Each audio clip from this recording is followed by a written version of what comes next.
Hello friends, स्वागत है आपका जीके प्रैक्टिस सेंटर में। फ्रेंड्स, आज के इस वीडियो में हम यूपी लेखपाल 2022 का जो एग्ज़ाम होने वाला है उसमें एक टॉपिक है आपका मैथ्स में एवरेज से जितने भी क्वेश्चन बन सकते हैं, जितने भी टाइप के क्वेश्चन बन सकते हैं, उन सब क्वेश्चंस को आज के इस वीडियो में हम डिस्कस करने वाले हैं।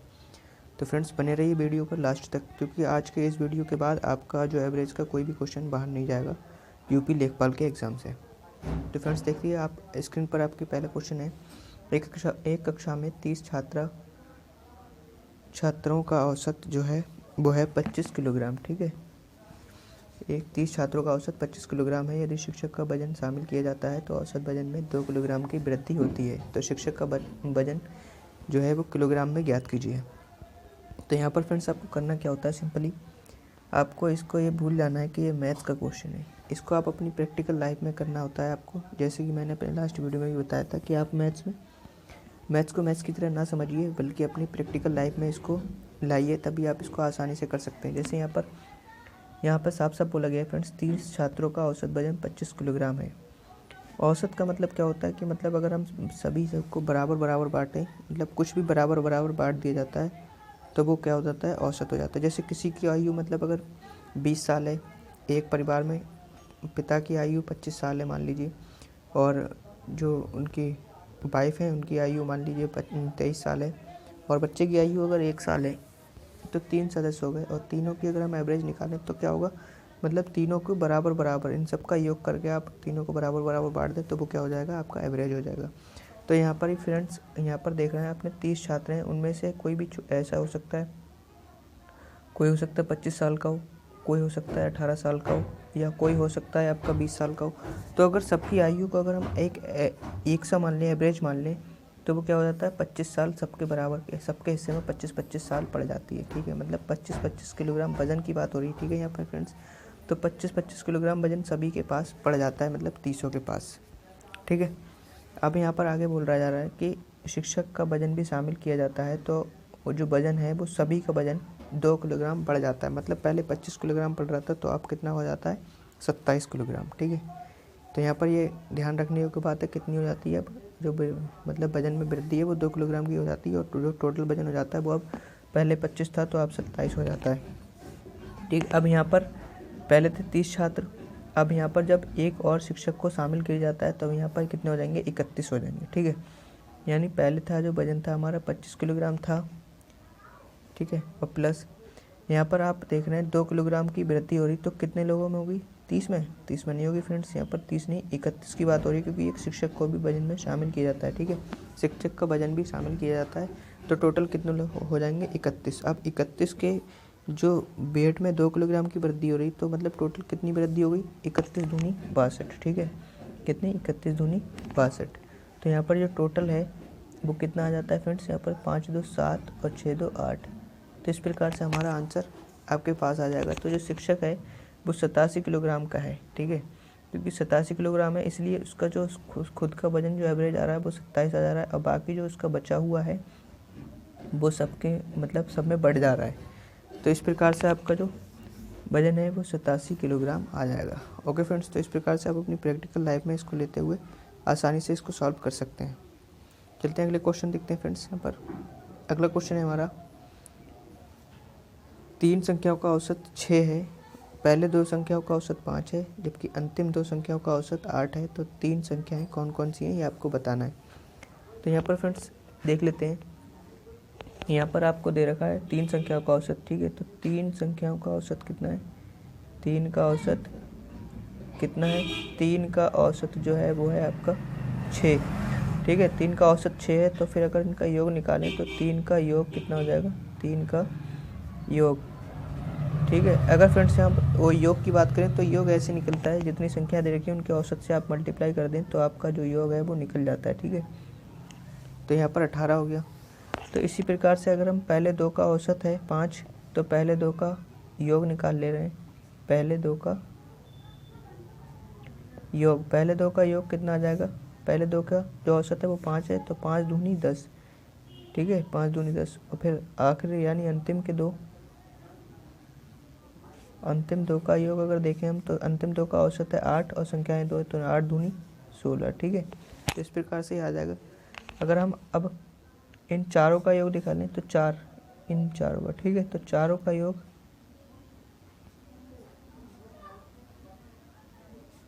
कितना हो जाएगा, इनको जोड़ देंगे तो 26 आ जाएगा, ठीक है। अब क्या होता है फ्रेंड्स, यहाँ पर हमें पूछा गया है तीन संख्या, तो हम पहले बीच की संख्या निकाल लेते हैं। बीच की संख्या क्या है हमारी, वो ऐसे करके निकलेगी, जब 4 का योग है 26 और 3 का योग है 18, तो जो संख्या है बीच की वो संख्या कितनी आ जाएगी, तो बीच वाली संख्या, ठीक है, बीच की संख्या कितनी आ जाएगी आपकी 26 माइनस 18, यानी ये कितना हो गया, 16 में से 8 गए 8, ठीक 8। तो हमारी जो बीच की संख्या है वो कितनी आ गई, 3 संख्याओं में बीच की संख्या हमारी है 8। अब यहाँ पर आप ऑप्शंस में देख लेंगे कि किस में हमारी बीच की संख्या 8 है। यहाँ पर ऑप्शन में एक ही में 8 है, तो आपका यही ऑप्शन राइट हो जाता है। मान लीजिए अगर जैसे 7 होती है और फिर ये हो जाता, तो आप क्या करते, तो यहाँ पर आप एक बार चेक भी कर लेंगे कि क्या इनका योग जो औसत है वो 6 आ रहा है या नहीं आ रहा है। तो कैसे करके 8 8 16 और 2 18, और 18 को 3 से डिवाइड करेंगे तो कितना आ जाएगा 6, तो इसलिए यहाँ पर हमारा राइट आंसर। इस पर एक बार चेक कर लेंगे, ठीक है फ्रेंड्स। तो उसके बाद देखेंगे क्वेश्चन नंबर 3 जो है वो है 25 मानों का माध्य 40 था, लेकिन एक मान 50 के स्थान पर 25 लिखा गया था, तो सही माध्य क्या है। यानी गलती से उसको 50 की जगह में 25 लिख दिया, तो हमारा वो सही माध्य है वो क्या होगा। तो यहाँ पर सिंपली आपको फ्रेंड्स ये देखना है कि पहले जो माध्य था 25 मानों का माध्य कितना था, 40 था। कब था, जब ही हमने 50 के स्थान पर 25 लिख दिया था, मतलब लिखना था हमें 50 और लिख दिया हमने 25, तो क्या कम लिख दिया, तो इसका मतलब माध्य भी हमारा कम होगा, यानी जो नया माध्य आएगा वो इससे बड़ा आएगा, ठीक है। इससे बड़ा आएगा मतलब ये वाला ऑप्शन गलत है, ठीक है।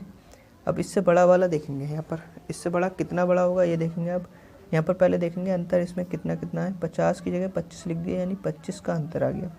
अब ये 25 किस किस में बढ़ना है, 25 जगह बढ़ना है, ये 25 मानते तो 25 जगह बांट देंगे, तो यहाँ पर कितना आ जाएगा 1, यानी जो भी हमारा औसत आएगा नया वाला वो इससे 1 ज़्यादा होगा, यानी 40 और 1 41, ठीक है। ऑप्शन नंबर बी आपका सही हो जाएगा। अगला क्वेश्चन है आपका 2 4 6 और डैश 100 तक का इनका आपको औसत बताना है। तो फ्रेंड्स इस टाइप का क्वेश्चन अगर आपको मिल जाए जिसमें अगर आप देख रहे हैं इसके बीच का अंतर कितना है 2 है, इसके बीच का अंतर कितना है 2, यानी सबके बीच में अंतर 2, यानी ये क्रमागत बोला जाता है। जब सभी के बीच का अंतर अगर समान हो तो वो क्या होते हैं, क्रम से होते हैं, यानी क्रमागत होते हैं।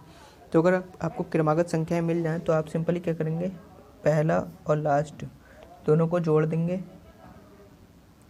और कितनी संख्या है, 1 और 1 दो संख्या है, तो यहाँ पर कितना आ जाएगा 102/2 मतलब 51, ठीक है। इसको 102 को जब 2 जगह बांटेंगे तो 51 आ जाएगा, यानी हमारा ऑप्शन नंबर बी सही हो जाएगा। जब क्रमागत संख्याएं हो तो आप इसका ये वाला फार्मूला लगा सकते हैं कि पहला और लास्ट वाला जोड़ के आधा कर देंगे, ठीक है। अगला क्वेश्चन है हमारा क्वेश्चन नंबर 5 है 6 संख्याओं का औसत 30 है, यदि पहली के 4 संख्याओं का औसत 25 है और आखिर के 3 संख्याओं का औसत 40 है, तो चौथी संख्या ज्ञात कीजिए, ठीक है। 6 संख्याएं हैं, 6 में से आपको 4 पहले के 4 दे रखे हैं और आखिर के 3 दे रखे हैं। तो जैसा कि अभी ऊपर हमने एक क्वेश्चन किया था उसी पैटर्न पे है ये। तो कैसे करेंगे, पहले 4 संख्याओं का योग निकाल लेंगे। पहले 4 संख्याओं का योग कितना आ जाएगा, जितने संख्याओं का मतलब पहले 4 संख्याओं का औसत कितना है 25 है, और है कितनी संख्या है 4 है, तो ये कितना हो जाएगा 100। अब अंतिम 3 संख्याओं का योग कितना हो जाएगा, 40 दे रखा है औसत, तो 40 औसत और संख्याएं 3, तो 4 3 12 यानी 120। अगर हम टोटल ये 4 हैं ये 3 है, यानी टोटल 7 संख्याओं का योग, कुल 7 संख्याओं का योग, ठीक है। 7 संख्याओं का योग कितना हो जाएगा, ये इन्हें जोड़ देंगे तो हमारा 220 आ जाएगा, ठीक है। अब उसके बाद देखेंगे फ्रेंड्स यहाँ पर आपको 6 संख्याओं का योग औसत कितना दे रखा है 30, तो फिर यहाँ पे लिखेंगे 6 संख्याओं का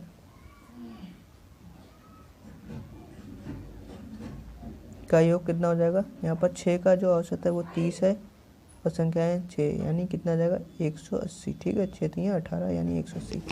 अब ये देख सकते हैं फ्रेंड्स आप यहाँ ये 7 संख्याओं का औसत है और ये 6 संख्याओं का औसत है, तो फिर एक संख्या ज़्यादा है, तो ज़्यादा संख्या जो है वो यहाँ पर चौथी संख्या है। कैसे निकालेंगे इसको, इसमें से घटा देंगे तो 0, 12 में से 8 गए 4, ठीक है। तो यहाँ पर जो 40 है वो हमारा राइट आंसर होने वाला है। चलते हैं फ्रेंड्स अगले क्वेश्चन की तरफ।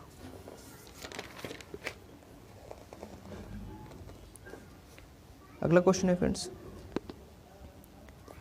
यदि 10 संख्याओं का समांतर माध्य क्या है 35 है और प्रत्येक संख्या में 2 की वृद्धि होती है तो संख्याओं का नया समूह बनेगा उसका जो माध्य है वो क्या होगा। तो यहाँ पर फ्रेंड्स आपके लगभग 2-3 क्वेश्चन यहाँ पर एक ही क्वेश्चन में है, तो मैं बता दे रहा हूँ आपको कैसे करके। एक ही क्वेश्चन में आपके 2-3 क्वेश्चन है। जब भी फ्रेंड्स आपसे बोला जाए कि ये समांतर माध्य कुछ भी दे रखा है और फिर हम उन जो आंकड़े दे रखे हैं उन आंकड़ों में हम कुछ भी कर दें, जैसे 2 की वृद्धि कर दें या 2 की कमी कर दें या फिर हम 2 से गुणा कर दें या 2 से भाग कर दें, यानी कुछ भी हम कर दें अगर सभी संख्याओं के साथ, तो माध्य पर क्या असर पड़ेगा। तो फ्रेंड्स मैं आपको बता दूं कि वो जो हम कर रहे हैं आंकड़ों के साथ वही हम माध्य के साथ कर देंगे तो हमारा जो है वो आंसर आ जाएगा। जैसे यहाँ पर हम सभी आंकड़ों में 2 की वृद्धि कर रहे हैं, ठीक है, इस प्रत्येक संख्या में क्या कर रहे हैं 2 की वृद्धि कर दे रहे हैं, तो जो हमारा नया माध्य होगा वो क्या हो जाएगा, इसमें भी 2 की वृद्धि हो जाएगी। मतलब हमारा जो राइट आंसर हो जाएगा वो हो जाएगा आपका ऑप्शन नंबर डी। अगर यहाँ पर कह देता है वो 2 की कमी होती है तो 2 की कमी हो जाती है, मतलब 35 में से 2 चले जाते हैं यानी 33 आंसर आ जाता है। अगर वो कह देता 2 की मतलब 2 से भाग कर देते हैं तो यहाँ पर आप सिंपली इसमें माध्य में भाग कर देते हैं। अगर वो कह देते 2 से गुणा कर देते हैं तो यहाँ पर आप सिंपली 2 से गुणा कर देते हैं माध्य में, ठीक है। जो भी करना है वो माध्य के साथ कर देना है आपको, तो आपका आंसर आ जाएगा। अगला क्वेश्चन देखते हैं फ्रेंड्स, 20 लड़कों के औसत अंक 60 हैं जबकि 30 लड़कियों के औसत अंक 50 हैं, तो पूरी कक्षा के औसत अंक याद कीजिए। आपको ये बताना है फ्रेंड्स कैसे करके होगा। तो फ्रेंड्स मैं आपको बता दूं यहाँ पर 20 लड़कों का औसत अंक जो है वो 60 है, तो 20 लड़कों का जो योग आ जाएगा 20 लड़कों के औसत अंकों का योग, सॉरी लड़कों के अंकों का योग, यहाँ पर औसत नहीं आएगा, अंकों का योग। अगर योग निकालेंगे तो क्या करते हैं फ्रेंड्स, जितना भी औसत होता है और जितनी भी संख्या होती है उससे गुणा कर देते हैं, तो यानी ये 1200 आ जाएगा। अब क्या दे रखा है यहाँ पर 30 लड़कियां हैं, तो 30 लड़कियों, ठीक है, क्या है 30 लड़कियों के अंकों का योग जो है वो कितना है, 30 लड़कियां हैं 50 उनका औसत है और 30 लड़कियां हैं, तो यहाँ पर कितना आ जाएगा, ठीक है। तो यहाँ पर टोटल जो कक्षा में बच्चे हैं वो कितने हैं 50, टोटल कितने बच्चे हैं 50 हैं, 20 लड़के हैं और 30 लड़कियां हैं, तो जो टोटल बच्चे हैं उनका जो योग है टोटल, तो कुल विद्यार्थियों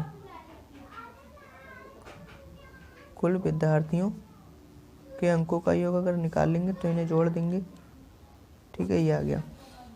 ओके, अब क्या इसका एवरेज निकालना है, तो एवरेज निकालने के लिए हमें क्या करना होता है, एवरेज टोटल जो है वो और टोटल संख्या जितनी है 30 और 20 50, ठीक है। तो 50 कहाँ से आया फ्रेंड्स, यहाँ पर 20 लड़के हैं और 30 लड़कियाँ हैं और पूरी कक्षा में लड़के लड़कियाँ मिलाकर ही पूरी कक्षा बनेगी, तो इस प्रकार से हमारा 50 आ जाएगा। इसे सॉल्व कर लेंगे तो ये आ जाएगा 5 पंजे 25, 2 बच्चा और 5 चौक 20, तो यानी 54 हमारा राइट आंसर होने वाला है। अगला क्वेश्चन देखते हैं फ्रेंड्स। यहाँ पर अगला क्वेश्चन है हमारा क्वेश्चन नंबर 8 है। इसमें बोला गया है कि 3 लड़कों की औसत आयु 15 है, यदि उनकी आयु ये 3:5:7 के अनुपात में है तो सबसे छोटे लड़के की आयु क्या होगी।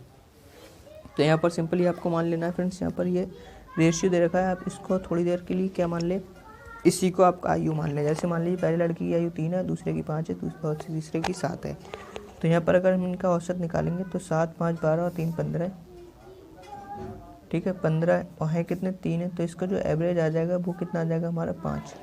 यहाँ पर हमारा जो रेशियो के हिसाब से एवरेज आ रहा है वो आ रहा है हमारा 5, और यहाँ पर दे कितना रखा है फ्रेंड्स, यहाँ पर हमारा यहाँ पर दे रखा है 15 वर्ष, ठीक है। तो एक रेशियो का वैल्यू कितना आ जाएगा 3 वर्ष, एक रेशियो का वैल्यू कितना आ जाता है 3 वर्ष। यहाँ से काट देंगे इसको, 5 3 15 हो जाएगा, ठीक है, 5 3 15 इस टाइप से।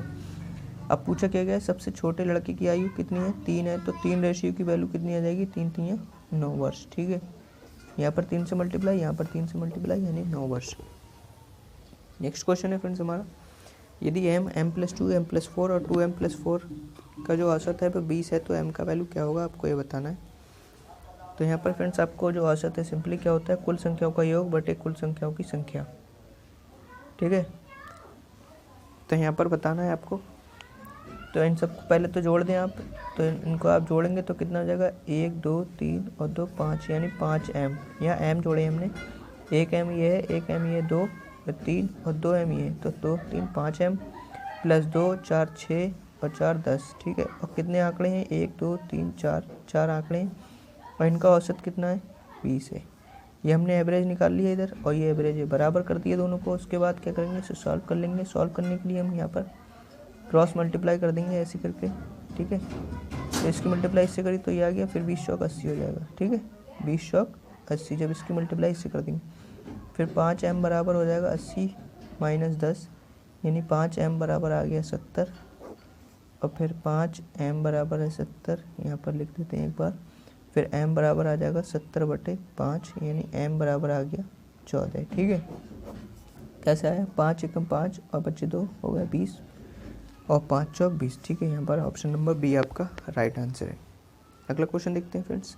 अगला क्वेश्चन है आपका, कुछ आंकड़े दे रखे हैं, इनका आपको डायरेक्ट औसत बताना है। तो फ्रेंड्स यहाँ पर आप देख सकते हैं औसत क्या होता है, कुल इन सभी का योग बटे इन सभी की जितने भी ये आंकड़े हैं उनकी जो संख्या है वो लिख देना है। तो इन सभी का योग कर लेंगे आप, यहाँ पर डायरेक्ट कर देंगे। क्या होता है एवरेज,